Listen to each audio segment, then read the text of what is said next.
Lewis, 1970s. Is that where it all started then? Yes, 1974. I stepped onto a platform actually in the North Sea with the opportunity to do a scaffolding job. I think it was the Transworld 59 or 58. I can't remember. They were converting it, and I was asked to go out there with somebody else to price a scaffolding job that was going to be going on. My first experience was we weren't shown to the accommodation. We lived in a porter cabin on the helideck, which they were sandblasting at the time.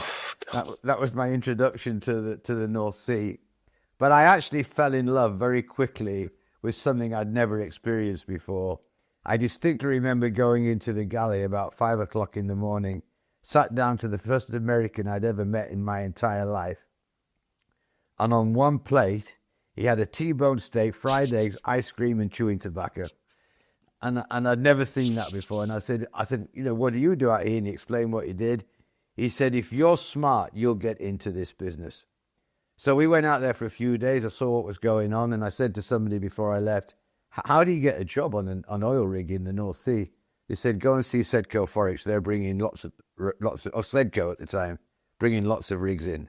I went there, and basically the rest is history. It's been an absolutely fascinating journey. I've been in and around the business for over 50 years, and I still love it. It's infectious, to be fair. So I can understand where you're coming from. What was life like on the rigs back in the 70s? It's interesting when I realized we were going to be talking about it today. I was really trying to picture what it was really like. In the early days, a lot of the people were coming out of the military, so they were very, very technically competent. Mechanics, electricians, probably a few ETs, welders, pipe fitters, etc. But they all had like a professional background, a lot of them did. And they were very, very good at what they did. And then they had a lot of people who didn't even know what an oil rig was. I remember when I'm from Yorkshire, so when I told my mum and dad I'm going on an oil rig, they said, what's an oil rig? I mean, nobody had an absolute clue. But some of the things I remember was the camaraderie. Very proud of what people were doing. I mean, people didn't know what they didn't know. That was very obvious from the beginning.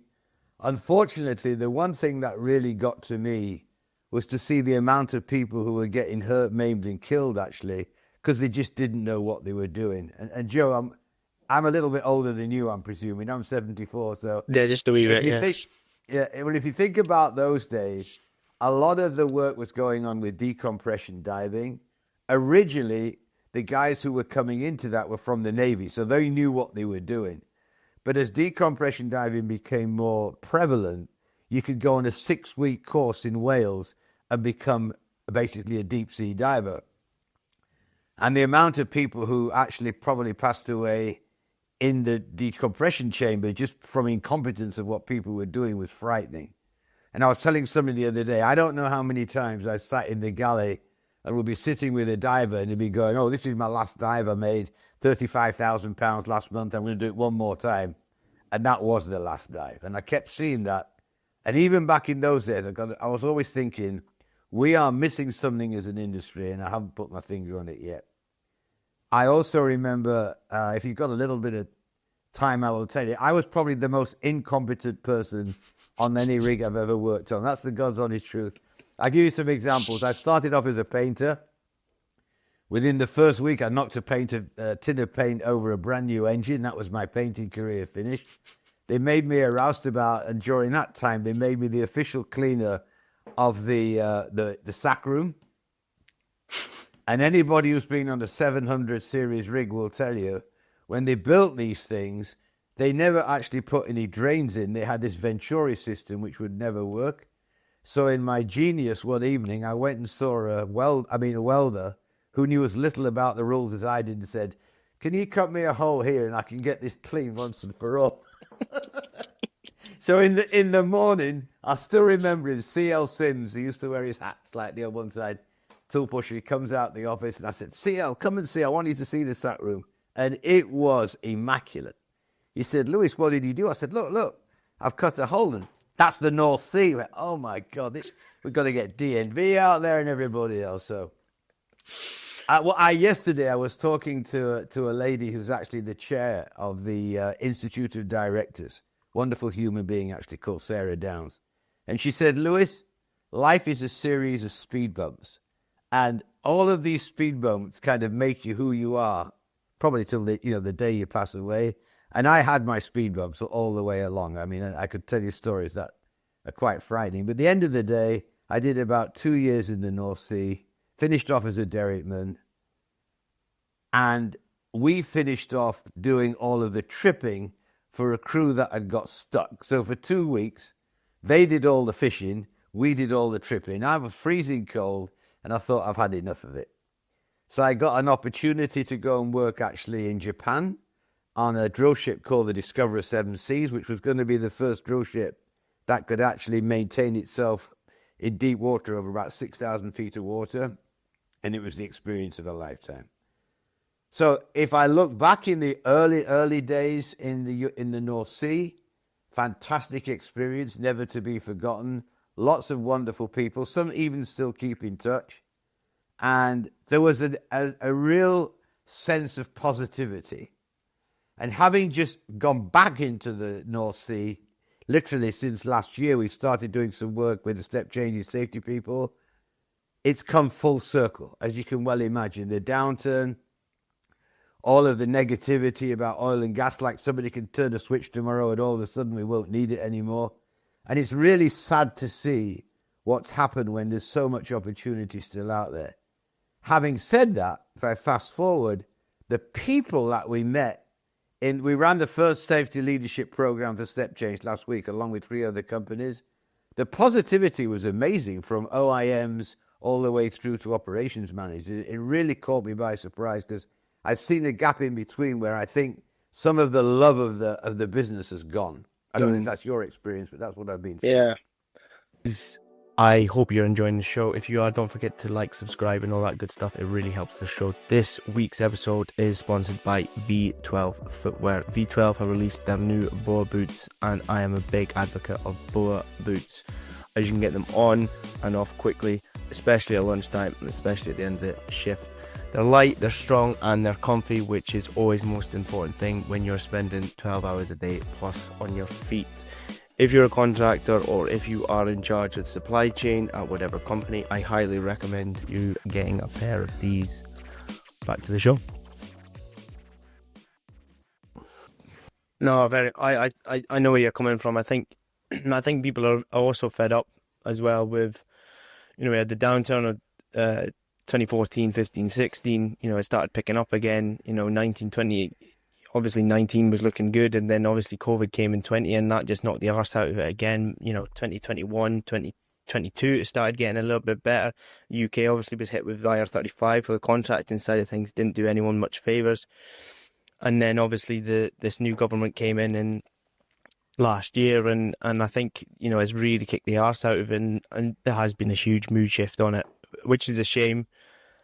I'm also under the impression that I think it's a bit of a phase of this demonizing until eventually, I hope it's not too late, but I feel there might be a point where someone with a bit more of a higher IQ than me that's in a governmental position turns around and goes, this isn't going to work. Like, we can't carry on the way it's going.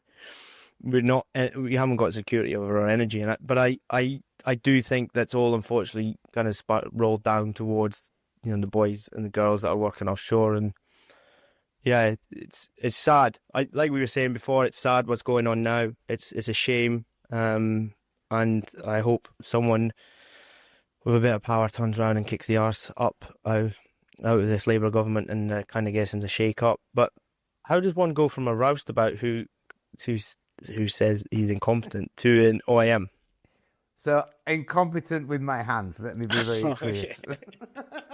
I should have rephrased that to technically incompetent. But, I again, over the years working in this business, I'd listen to all these people who would talk about when they got home, have these honey-do lists. I got home to a honey, this has been fixed because you're useless at fixing things. So, very, very common thread.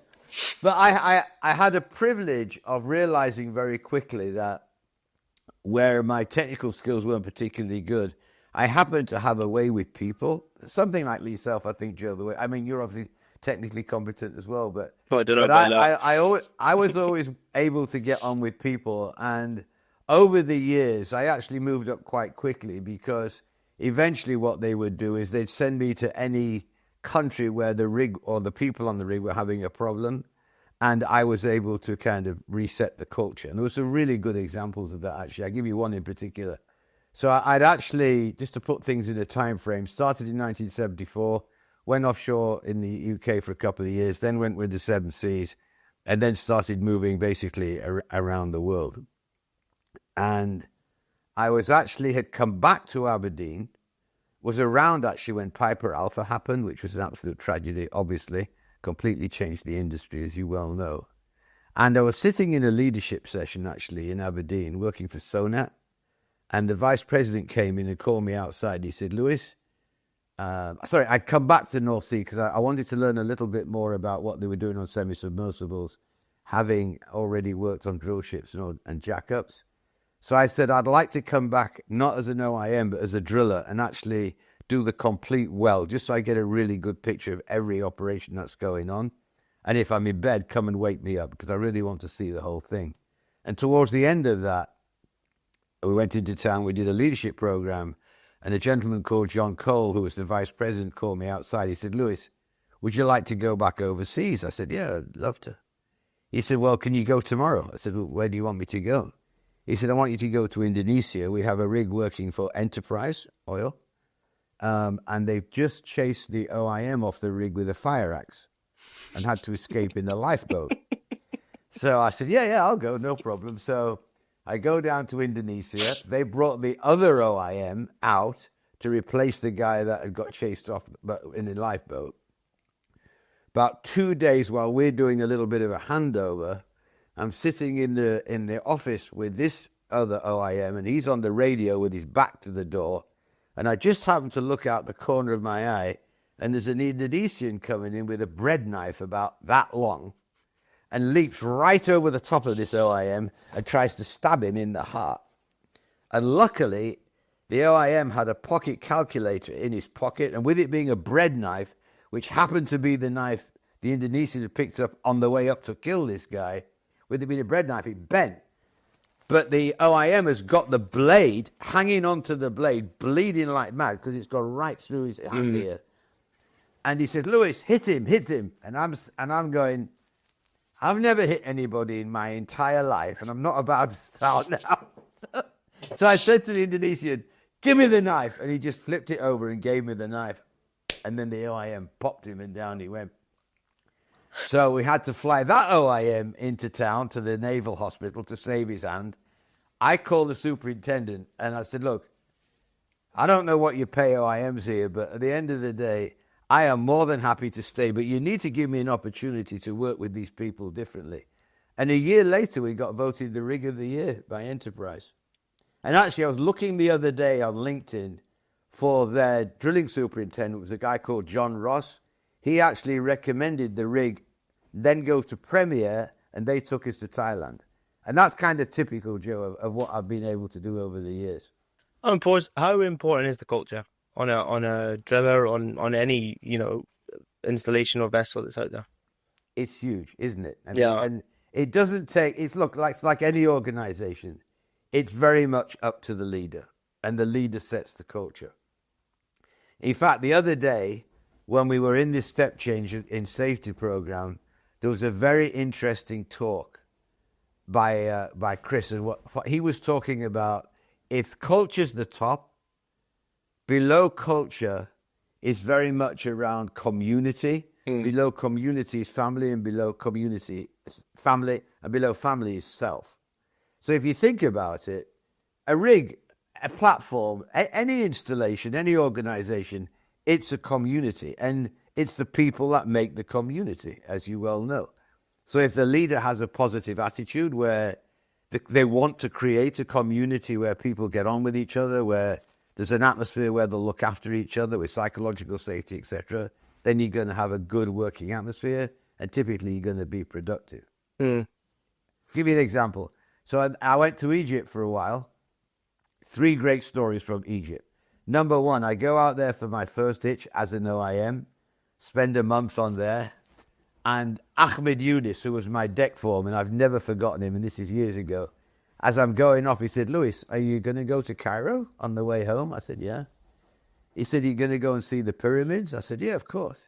He said, well, just remember, they were here when you got here, and they'll be here when you leave. He's no wrong. No, not at all. But again, I'll go back to sense of community. So as I'll talk about in a while from a personality perspective, my E-colours are what we call yellow-red. So very people-oriented, love to be around people, which is why I'm doing this with you. And my relief was somebody who did not like people, who's technically super competent, very, very by the, this is the procedures, etc. In my office, the OIM's office, at 9 o'clock in the morning for the tea break, I'd have about 20 people in my office, all having coffee and tea together, and whatever else they serve in Egypt. And that's from there came great ideas, Egyptians, wherever they were from in the world, but that's where we brought everybody together. When my relief was on the rig, there was one cup in the office, and it was his. Nobody. Yeah. No, and so when you talk about culture, not wrong, not right, but different. Yeah. So literally, when I got off the helicopter coming to work, there'd be a queue of people standing outside the office who just wanted to come in and talk and brainstorm and do whatever we were doing at the time. So I think, yes, absolutely, culture plays a huge part. I couldn't agree more. Honestly, I couldn't. I think it's so imperative, especially offshore, where, as we discussed before it came on, you're away for however many weeks at a time. You're never getting that time back. And I think if you just see it as, I'm going out there to do a job and not going to make the most of it, I don't think it puts you in a great place. I think you're far less approachable because you don't really think about, your kind of mannerisms around people, which I think goes a long way because now, some of the vessels I've been on recently, the trips are 5 on, 5 off, 6 on, 6 off. And that's a long time to be away from, let's be honest, reality. Because once you step onto wherever you're going, you are tucked away from everything. The realities of going on at home, because life does move on when you're not there. And I'm a massive advocate of making the absolute most when you're out there. Don't get me wrong, there's times where you're like, well, God, I can't wait to get home, kind of thing. But at the same time, I think it's so important to make the most of your time and make the most of the people around you. And if they don't want to be around you, that's absolutely fine. There'll be someone else who I'm sure you can find. But I think having that approach where just being approachable. If people are happy enough to come into an OAM's office, and it's wherever you go in the world, it's always, this OAM's good, that one's an arsehole, or whatever the case. And I think if you've got the ability of, especially in a management position, for people can approach you, you get a lot more honesty out of it as well. You don't get people, the individuals, and they're not scared of you. They know they can be honest with you, and they'll know, all right, well, Lewis is not going to absolutely rinse my ass or run me off. He's going to work alongside me, as opposed to, I bet we better hide that hole that we've cut out of the debt because XYZ is going to go nuts, kind of thing. But yeah, no, I think it's really, really important, as we discussed before as well. But how did that kind of lead you then towards HSE? Well, I'd always had a passion for trying to help people to be in a better position, to get home to their family in one piece. And I think it's really important what you just said, actually. So, for example, what I used to do all over the world is when I would go out on my walks, which I did a lot around the rig, I would always take different people from different departments. And I found it really interesting because they would then go back into the tea shack or wherever and say, oh, I just spent an hour with Lewis, and actually this is what he's looking at. He's looking at it through his OIM's eyes. I'm looking at it through my roustabout, painter, roughneck, whatever. And all of a sudden there's a much greater understanding because you've got advocates then all over the rig, So how did I get into HSE? So working in Egypt again, we had a driller called Dave Freeman who lived in Las Vegas. And he came back to work one time with a beautiful wooden box full of different colored chips, poker chips, which they had, gifted as they were opening this new casino. And he came into my office and said, Lewis, I got a present for you. I said, oh, thank you. What would you like me to do with this? He said, I don't know, but you'll think of something. So I get on the Gatoronic. Again, Ahmed Yunus, my deck foreman, come up to the office. I need some help. In the meantime, we had been trying to use DuPont's stop program for a long time. as a BBS program and could never really get it to work very successfully. So I said to Ahmed, look, we've got these chips here. Have you got any ideas? And I could see his eyes kind of light up. He said, give me a couple of hours. He'd gone down to the store, worked out very quickly that you could take a plastic sight glass spare from one of the oil tanks, cut these sight glasses into 12-inch lengths, and mounted about 10 of them on a board, and the chips fitted perfectly. So he comes back in the office, he said, I've got an idea. Okay, what you got? He said, you see this board? This is going to be our BBS program. And on the top of each one of these sight glass tubes, he'd written safety glasses, mask, fall protection, whatever the things you would typically look for in a BBS program, including behaviors. He said, and the way this looks is there's all different colored chips. This has nothing to do with e-colors. This is just colored chips. Mm. He said, so let's do this. We'll have a safety meeting. We'll give all the roustabouts the brown chips, 5 chips each. We'll give all the roughnecks green chips. We'll give the electricians blue chips. And everybody's got chips. And we'll call the program Akashtak, which in Arabic means gotcha. Mm. So imagine that you're walking across the deck, and for whatever reason, you don't have your safety glasses on. And I go, Joe, Akashtak. And you go, and you give me one of your brown chips. I write my name on the back, not yours, because it's not accusatory. I write my name. I go into the galley, which is where we mount this thing. And guess what? There is a brown chip in the tube for safety glasses. By the end of the week, virtually everybody's given up their chips for one reason or another. So it worked fantastic. Towards the end of doing this for a few months, the CEO of Sonat and the vice president came out to the rig because we were looking at putting a third mud pump on. I wasn't even on board, which made it even better. They went down into the pump room, and the vice president said to the CEO, have a look at the blueprint, because there's something not matching up with where they want the pump to go. And the vice president took his earplugs out and said, I can't hear what you're saying.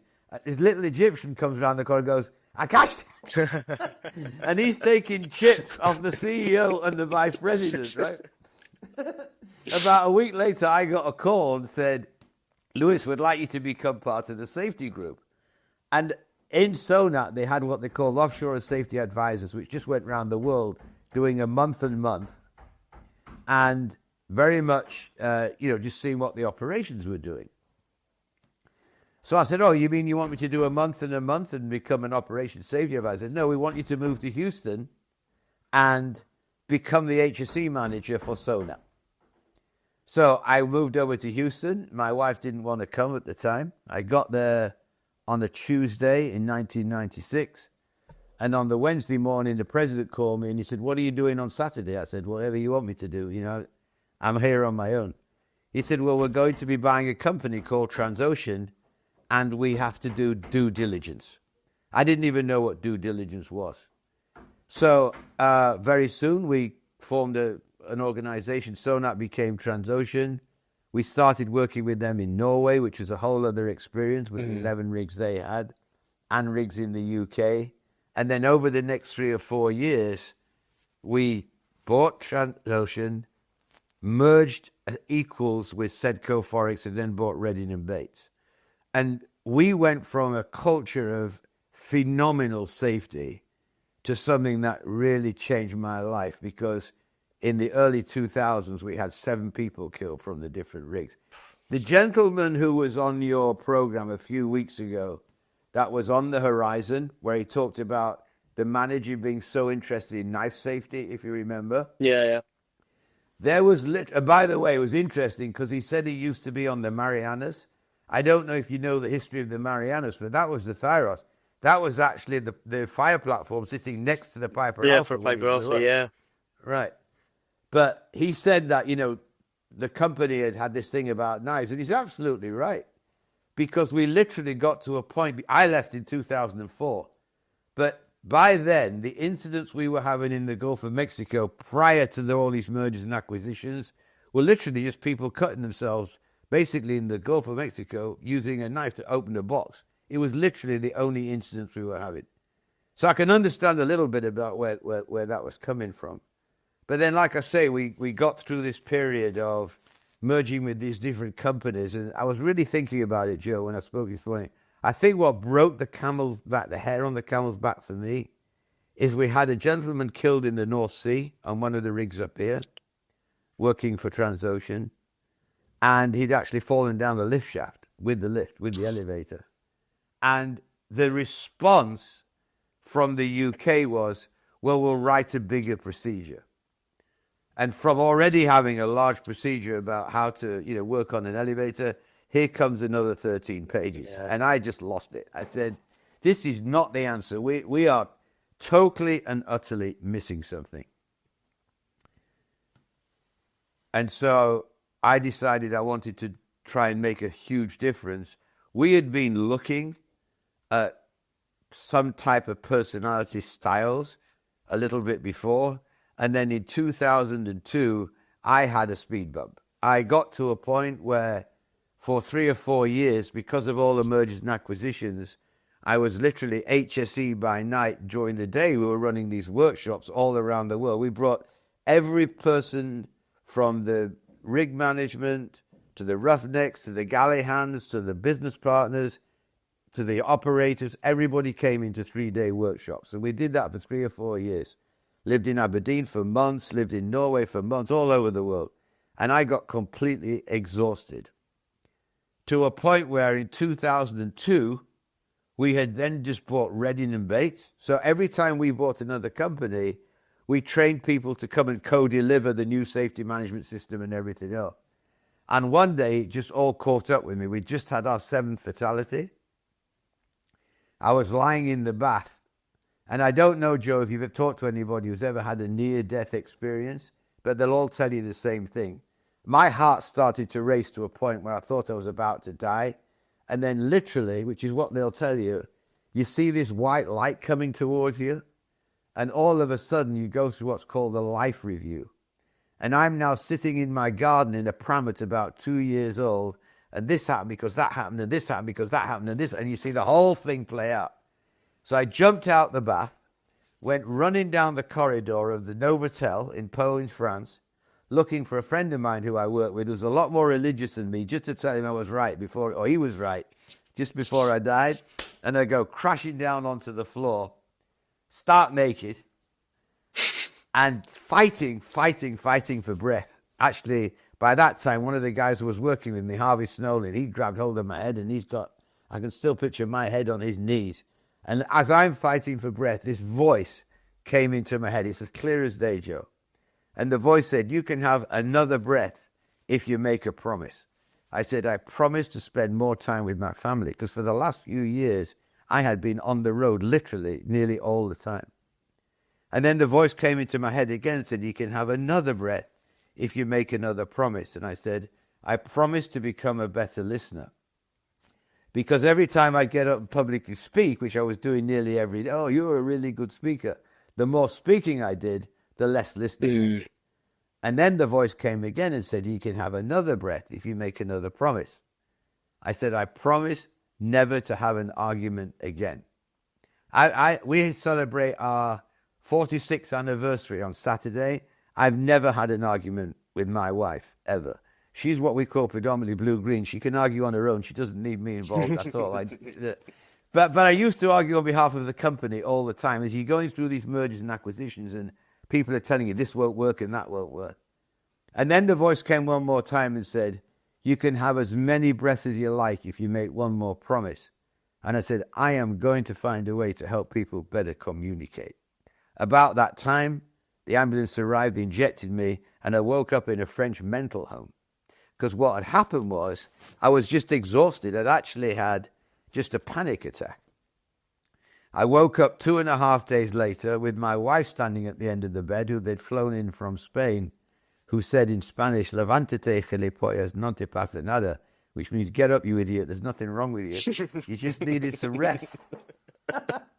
I tell you all of this to put it in perspective. So I'd also, because of all the public speaking, I had nodules on my throat.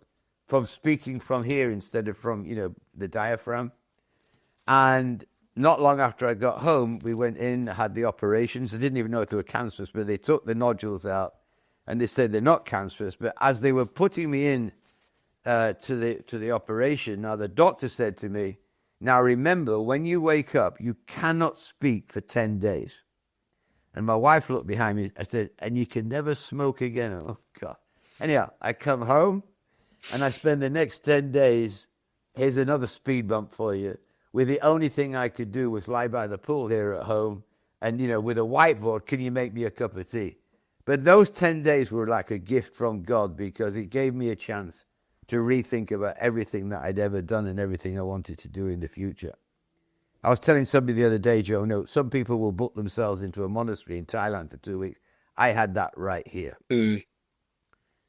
So to put things in perspective, I decided to go back to Houston to tell them that I was going to leave and I wanted to go do something else with my life. And a wonderful human being called Walter Cabuccio, who was my boss, said to me, "Louis, right now the company will do whatever you want to do because they all know what you've been through.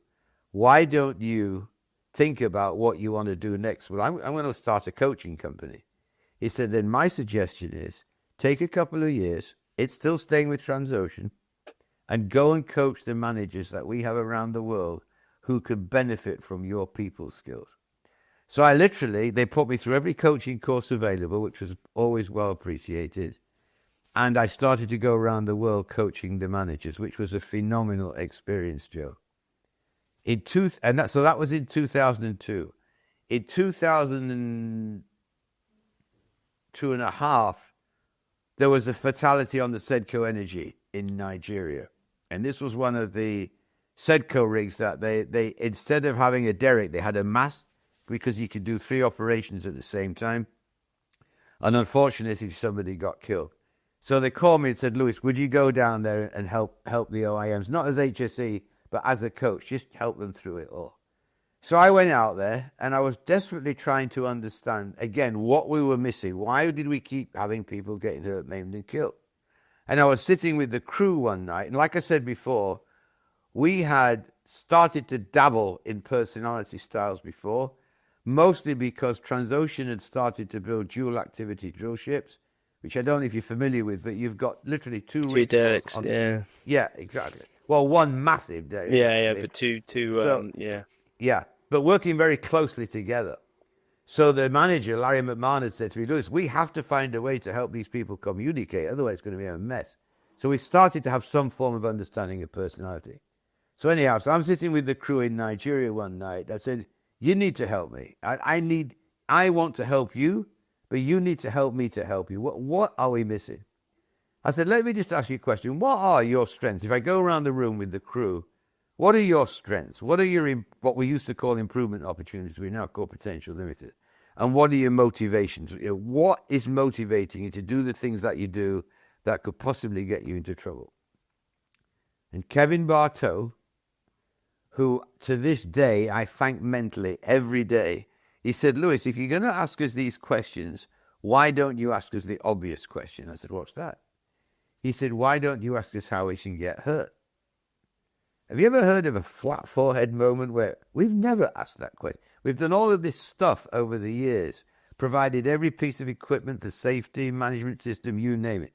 But we've never asked people how they could get hurt relative to the personality.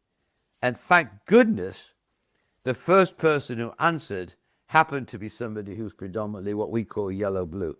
And yellow-blues tend to be very emotionally reactive. They will jump in to help without even thinking about it. And literally what this guy said, "Well, Louis, you know me. I'm predominantly yellow-blue, and I can get hurt jumping in to help." 2 years earlier, we had, unfortunately, a banksman on the Transocean Leader in the North Sea get killed. They were trying to land a basket one night, particularly bad weather. Baskets rocking like this, and they've got 2 roustabouts hanging on for dear life, and this third person happens to be the banksman. He's got a nice big sign on his orange back, "Banksman, you go to the procedure. Banksman, thou shalt not touch the load." But guess what? He This guy touched the happened road. to do. He jumps in to help, and the moment he jumped in to help, the basket swung over, caught his head between the basket and a Samson post, and left his brains all over the deck. And Joe, I sat in the fatality review in Houston and heard somebody say, "You just can't fix stupid." Oh, fucking hell. And that, my friend, was such an eye-opener for me. So when I'm sitting there on the rig now, asking people how they can get hurt, and they just say exactly what they just said, so my mind goes to Leader, then my mind goes to my mother, who passed away during COVID at 97 years old, who was off the chart yellow blue, who worked on a suicide line 3 nights a week because she loved to help people. Those were my first 2 data points. So then we started asking people, how could you get hurt? And to my amazement, everybody knows from a personality perspective. We've got those answers in 30 different languages, and the answers don't change. We have all kind of information on that, which I'll come to in a while. So that was my first real thought, that here we can make a difference. I went back to Houston. I told the management, we are missing something. Some of the leaders were interested. Some of them weren't so interested. They said, Lewis, we're a drilling company. We're not psychologists. I go, no, but there's something in this. They said, well, you keep going. So in 2004, after I'd been coaching more leaders around the world, I got a call one day, said, Lewis, you need to come back to Nigeria. There's been another tragedy on the Sedco Energy. A guy had got all of his fingers chopped off one night, unfortunately, in the mast. And they typically don't fly helicopters out at night, but they did not like the look of what this guy looked like. So they decided to fly a helicopter out, picked him up, and somebody to look after him on the flight on the way in. And 7 miles from the rig, the helicopter crashed. Pilot died, co-pilot died, the guy who got hurt died, and the guy who was looking after the guy that got hurt died. So they called me and said, Lewis, would you please go down to Nigeria? The rig was working for Chevron. And the Chevron senior management had called Transocean and said, I'm going to tell you right now, this rig is not going back to work until you can prove you can work incident-free for the next 3 years, which is how long the contract's got left. To bring another rig into Nigeria through the contracting process would probably have taken them a couple of years. And they were sitting on Agbame looking for first oil, so they really didn't want to stop. But I have to give Chevron their due. They shut that rig down for over a month. And while we worked with the crews to make sure nothing like this ever happened again. Okay, so we got the opportunity to really work with the crews, and that's when we decided to take things to a whole other level. And thank God, things went really well after that. So while I was out there for about 4 or 5 weeks, every week the vice president had flown down from Paris for Transocean. Never get the timing right. So this happened in the June of 2004. In the February of 2004, we had decided, 4 of us, to start a company called Equilibria, and we're going to leave in the September. But what had happened when this incident happened in the June, the VP came down and walked me through the helideck one day. He said, Lewis, weren't you going to start your own company? I said, yeah, in September. He said, we'll start tonight. Bring one of your other co-founders down and start working as Equilibria. And we will keep you working for the first 3 years. I promise you that. And actually, I'm going to Paris on Monday for somebody else, and I'm actually having dinner with the guy. I mean, that's the kind of relationship we have. And they were true to the word. So we started Equilibria in September, and Joe, it has been the most phenomenal experience ever since. So another speed bump, if you like. So at 52, I left Transocean. The president told me, if you leave right now, you're leaving about $7 million on the table. But if you feel it's the right thing to do, go for it. I said, I'm going. We are going to start Equilibria. And it has been an absolute privilege right up to this moment, including speaking to you, which I have a lot of admiration for, Joe. I'll tell you again. I think people need to hear what's going on in the world, like you say. So Equilibrium, actually, that's an interesting one. What was the immense spark, though? Was it that last incident? Was that the kind of thing? Yeah, that's it. And then obviously a little bit of a persuasion by the sounds of things, and that's how the birth of Equilibrium started then. Yeah, so as I mentioned, as we were going through all these mergers and acquisitions, we would get people who came on our team to help us actually share the message with people that knew them. So, for example, from Sedco Forex, we had a guy called John Lake, who was a very respected manager. From Transocean Norway, we had a wonderful gentleman called Dagfinn Tromborg, who unfortunately passed away during COVID, and another gentleman called Paul Grant, who I'm still co-founder with, the two co-founders who are still left. But the four of us kind of left Transocean together, and we sat down on the 4th of April 2004. And actually, John had left a few weeks before we did. And when we got there, he said, I've already written the vision, which was about a page and a half long. I said, I have been coaching managers around the world for the last 2 years. And when I say to people, oh, what about Joe? Oh, lots of potential. What are we doing with that? Oh, he's got lots of potential. I said, can we not just have a vision of realizing potential? Which is what John was trying to say in this page and a half anyhow. So we came up with a vision of realizing potential, and within minutes we came up with a one core value of people first. And that's been our mantra for the last 21 years is, as you said right at the beginning of our discussion, it's all about the people. And it always will be about the people at the end of the day. So that was the start, Joe. Yeah, what's the colours thing then? Because obviously that you've mentioned them a few times through. What's the story behind them? Okay, so if you look back in history, right through back to the Chinese thousands of years ago, they reckon there were 4 basic personality styles, which they recognize as earth, wind, and water. Earth, wind, fire, and water, which translates in our world into red, yellow, green, and blue. Simple as that. So we all have these 4 personality styles within us as human beings. The red in us tends to be the doer, the action-oriented side of us, and typically wants to know what. Tell me what to do or I'll tell you what to do. And you'll hear it a lot. Then there's the green in us. That's the analytical, the data-oriented side, the desire for information side of us. And that wants to know how. So the red wants to know what, the green wants to know how. The yellow in us tends to be the socializer, the engager, very much people-oriented side of it, if you like. And they want to know who. And then the blue in us tends to be the relator, the empathic, the supporter, and they want to know why. So you've been around this business for a long time. If you look at most procedures, they are written in here's what to do and here's how to do it. And there's very little emphasis on the why they're being asked to do it. And that's where you lose people quite quickly. So you've got red and green, green and red, who tend to be somewhat independent and task-oriented.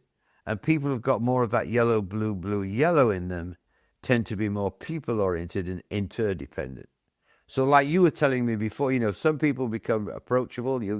People you could talk to very easily, and other people not too interested.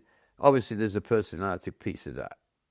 People who are predominantly red, yellow, yellow, red tend to be fast-paced and action-oriented. And people who've got more green, blue, blue, green in them tend to be more information-oriented and steady-paced. So when a team is working well together, let's say that the leader, for example, is red, yellow, they have to be conscious of the fact that even though they don't want much information, if they're working with people who are predominantly green, blue, for example, they do need information. So if you think about toolbox talks or pre-task discussions and all of that, that's when you begin to understand the dynamic of why people pay attention, why others don't pay attention, why someone just go and do the job, whereas others are still hanging on to the information. So what we did over the years, and very pleased to have it, I think we probably have one of the biggest data lakes in the world of information.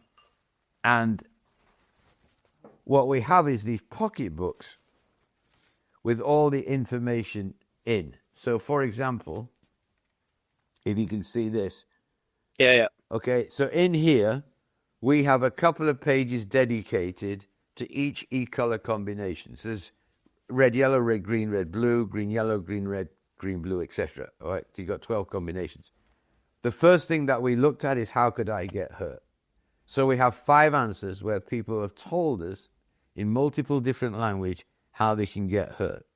The next question is, what makes it difficult for me to stop the job? And Joe, this is interesting because when I was an OIM, and I'm predominantly yellow-red, never had a problem stopping the job. I didn't realize other people did. So I'd stand in front of safety meetings, pre-task talks, etc., and tell everybody, if you're not comfortable doing something, stop the job. It's okay, no problem. There's never going to be any comeback. I didn't realize how difficult that was for some people. So we looked at what makes it difficult to stop the job. Then we looked at how could I disrupt teamwork and how teamwork is disrupted for me. What makes it difficult for me to follow procedures and how to address procedural challenges. If you have these discussions prior to a task, the chances of somebody getting hurt are significantly reduced. Because if I ask you how you can get hurt on the job that we're about to do, the next obvious question is, well, how can we prevent it? And if I'm working with you, how can I help you prevent it, and vice versa? And the impact of that, Joe, was phenomenal. So everywhere we started to work in the world, we immediately saw much better results because people were that much more aware. So that was the start of the journey. To put one add-on to that, I think you maybe talk about it in a minute, but so you get a lot of knowledge about yourself. I sent you the premium report, right? So you have an opportunity to get a 33-page report, which not only describes you, but how to work with other people. But the real key came in 2008, 2009, actually working with Chevron. There was a huge effort to try and get people to stop the job, to use stop work authority, stop work responsibility, whatever you want to call it. And we saw very quickly, like I mentioned here, some people, no problem. Other people, big problem. We're never going to do it. So we decided to flip it on its head, and we developed this thing called personal intervention. Because 99% of the time, when you're asking somebody to stop the job, they know they should be doing something differently. They're just not doing it. Anything from using the trailing hand technique on the handrail to whatever they're doing. So we developed this thing called personal intervention, and there's a pause and play button on here. So I'm quite fast-paced, as you probably picked up. I like to help people. That can get me in all kinds of trouble. So what do I have to do? I have to press pause. Even today, if I'm out on a rig or a platform, even at my age, and I typically know what the person's doing, it could be something as simple as dragging a sling across the deck. My instinct is to go and help them. I'm not insured. I don't know what they're supposed to be doing. I just see somebody struggling. The natural instinct is to jump in. I have to press pause. I have to press play on being responsive rather than reactive, if that makes sense. For people who, for example, blue-green, and I'll talk about education in a minute, they typically don't like to speak up, so they need to press play. They need to get past that worry about confrontation and actually press play. They say that if you actually touch the button, it starts to open a neural pathway in your brain, and you can actually come up with a new behavior. So out of all the work we've done around e-colors over the years, this has been the game changer. We've had kids in schools who are in all kinds of trouble, be it alcoholism or drugs, and tell us, I was going to commit suicide last Saturday and decided to press my pause button. The power of this is unbelievable. But that's where we've come over the years, Joe. No, it's really interesting, actually. And one of the questions that come to mind during all this is, and obviously it might be worth looking into, how much of a impact as building a good culture around the rigs with these ideas, how much does it have on the actual production of these places in terms of, are they delivering better results? Are they delivering, X, Y, Z? Is there studies that prove that the impact is there from a better culture? Absolutely. I'll give you a good example. Yeah. They were really struggling with two of the decommissioning jobs they were doing in Santa Barbara, in California. We were asked to go in there, and I will tell you, the culture changed. It didn't happen overnight because it takes some time, but the culture just changed everything to a point where people were just blown away by what they saw. And I've seen that in every industry we've gone into. Because at the end of the day, when you've got people understanding where other people are coming from, you're already ahead of the game. I don't have any in front of me, but actually I've got one here. You can see it. Can you see that? Yeah. So you put that on somebody's hard hat or whatever their e-colors is, with a little bit of education, even as they're walking towards you, you know how they can get hurt, what makes it difficult to stop the job, why they do or don't follow procedures, what disrupts teamwork for them, and a myriad of other things that they can learn very quickly. So the awareness goes up. Tolerance goes to appreciation. So instead of putting up with Joe because he doesn't do this, he doesn't do that, all of a sudden you're appreciating that he does things from a different way, and here's why. So yes, production goes up, reliability goes up, safety goes up, communication goes up, and let me add to that. About 8-9 years ago, we got approached by Chevron, who were in a bit of a quandary in California, in Bakersfield, 2 different parts of the organization. The drilling and completions were using us, Equilibria. We're all doing the e-colors. The production people were all using what they call human performance. And they brought in a human performance expert, one of the top 3 experts in the world. And a wonderful lady called Greta Leidecker, who was the vice president, said, we can't do both. We need to bring everybody together. So they asked me to meet this gentleman called Rob Fisher, who was the owner of Fisher IT, Fisher Improvement Technologies. Would you two be prepared to meet and see if we could do something together? So we met. I'll never forget it, because he came on his own. I brought 5 of my coaches with me who were all different e-color combinations. I thought we were doing human performance with the e-colors. What he was talking about was something different, but I brought the 5 coaches because I just wanted to say, his name is Rob. I said, Rob, what I want you to see is when I ask them how they can get hurt, their answers are going to be completely different, because the science of human performance assumes everybody reacts and responds the same way. So very quickly he saw that, and we formed a partnership which has taken us together all over the world. And the impact has been phenomenal. And as a matter of fact, we are about to show, we have a workshop for the Institute of Leadership in Aberdeen on the 11th of December, and we're going to show them this new technology, which is the combination of human and organizational performance and the personality diversity technology coming together with what we call AERO, which is advanced error reduction in organizations. And Joe, it's a game changer. So I'm happy and blessed to have lived long enough to see what I think is what we'll call the next logical step in what's been a long, long journey. It's funny actually. It's not funny actually at all. I'm thinking about now. You know, we're going into this, you know, this massive offshore wind boom, and quite a lot of the construction companies that are in it have come from a dredging background, which I don't know how much you know about dredging, but dredging's quite, should we say, an old school craft trade, should we say, and the safety factors there are not brilliant. We'll go as far as that.